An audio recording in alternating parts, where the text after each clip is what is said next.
Hej, det er Tina fra Postgården. I dag vil jeg vise en spindelsvævsrose. Og det er en form for båndbroderi. Så jeg vil lige starte med at tage, hvad der er vigtigt, når man laver båndbroderi. Noget af det vigtige, man skal bruge, det er en broderiramme. Broderirammen bliver brugt som en ekstra hånd.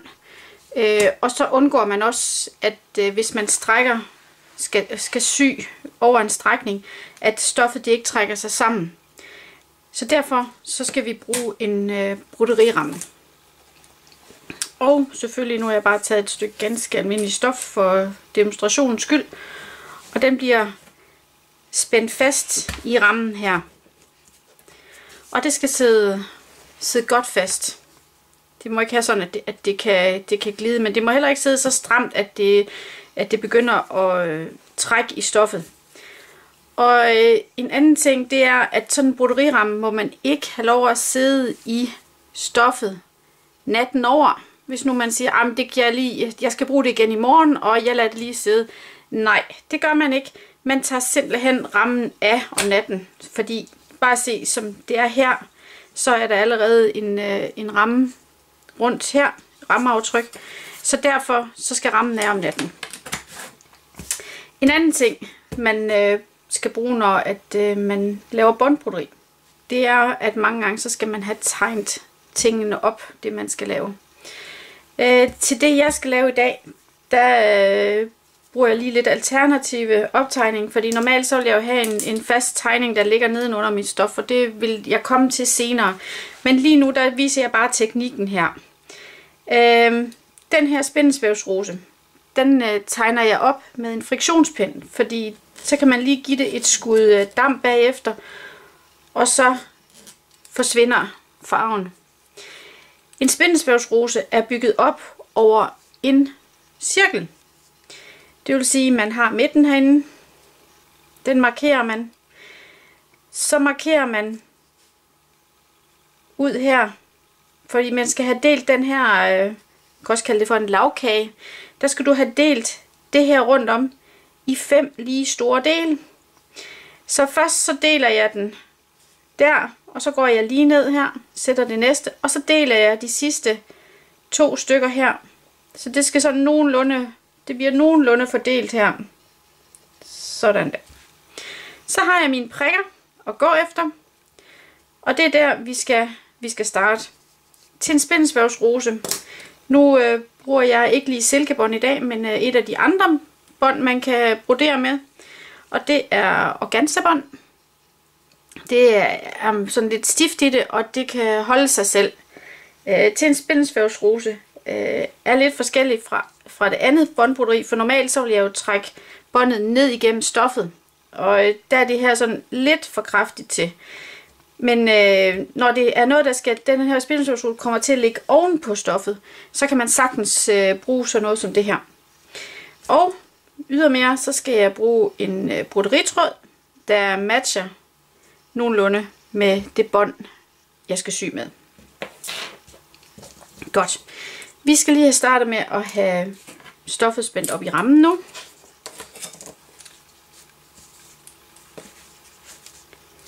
Så det ligger så nogenlunde her midt på. Sådan der. Så har vi rammen på, og så skal vi i gang. Og så starter vi med broderitråden først.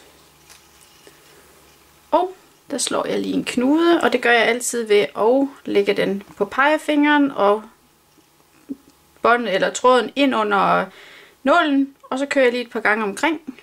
Holder vi omslagene og skubber op igennem. Sådan der.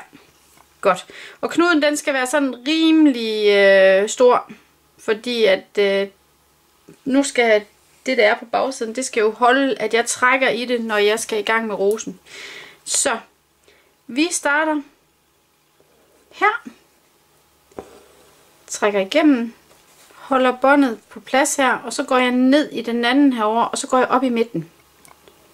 Sådan der. Det vil sige, at jeg starter sådan set med at lave det, man kalder for et Y-sting.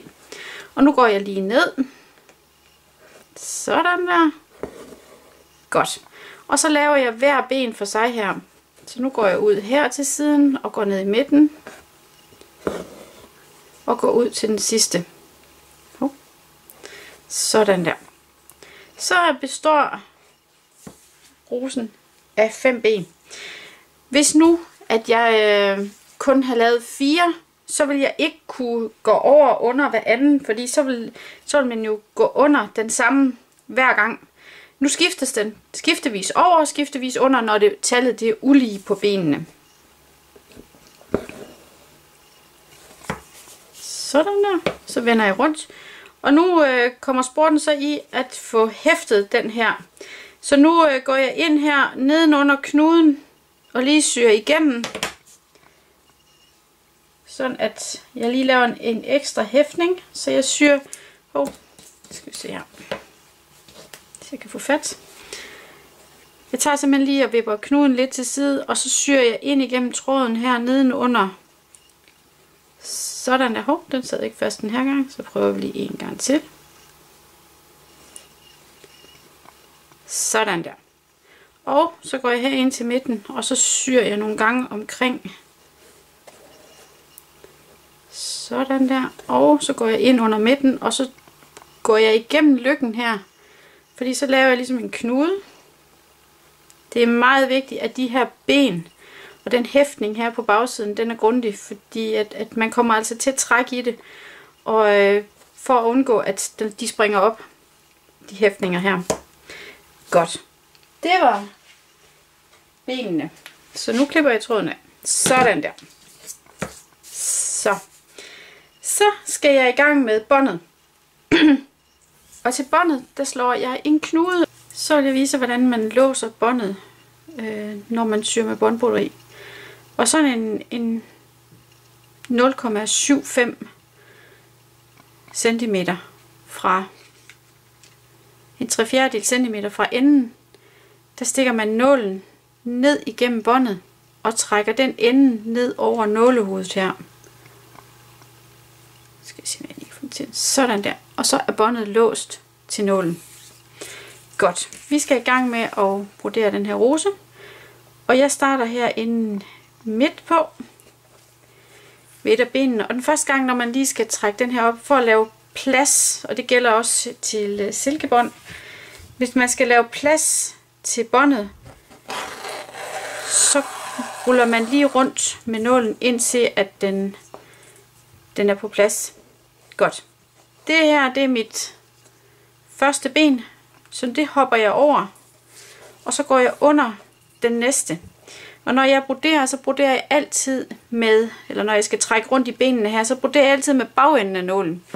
For hvis jeg broderer med den her, hvor den er spids, så ja, og for det er forresten, jeg helt glemt at sige, at det var en senillenål, jeg bruger til at brodere med båndene, og den skal være spids, den må ikke lov at være rundt i spidsen.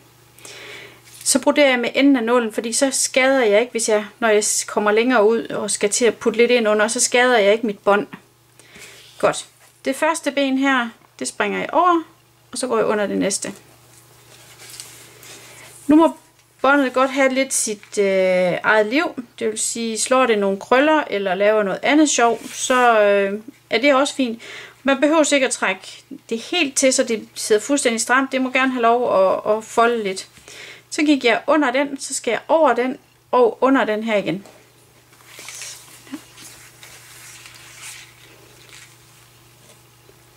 Sådan der, og jeg trækker ikke til. Nu gik jeg under den, så skal jeg over den. Og nu er det sådan, at det gør, når det er ulige, at nu så begynder jeg at kan komme ud. Nu den sidste gang her, der gik jeg over den. Nu skal jeg under den her gang.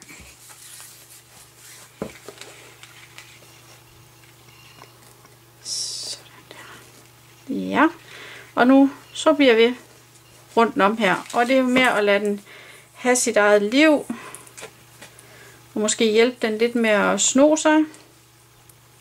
Sådan der.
Og man kan så bare fortsætte indtil at båndet det er brugt op. Og det er lige med at finde de her ben her ind under kanten, men det er jo endelig med at få den til at fylde så meget, som alle benene de slet ikke kan ses. Så jeg søger dem sådan lidt herinde under, og passer endelig på ikke at stikke i båndet, og det er derfor jeg broderer med bagenden.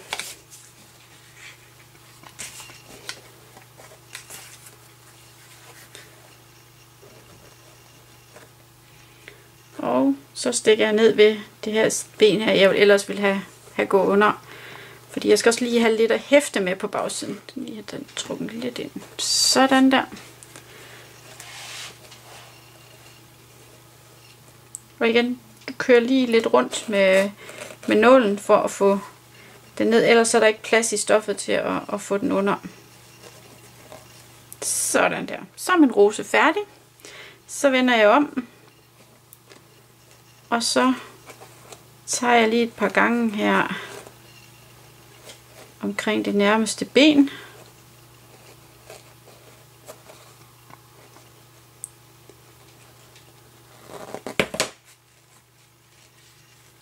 Sådan der, jeg laver lige en af de der lykker der og hæfter på den måde. Sådan der. Og jeg klipper den af. Så. Det var en spiderweb rose, som kan pynte på trøjer, hvis man lægger det rundt i halsen på bærestykket. Eller hvis den bliver lavet i rød på et krammerhus. Så det var teknikken, hvordan man laver den. God fornøjelse. Hej!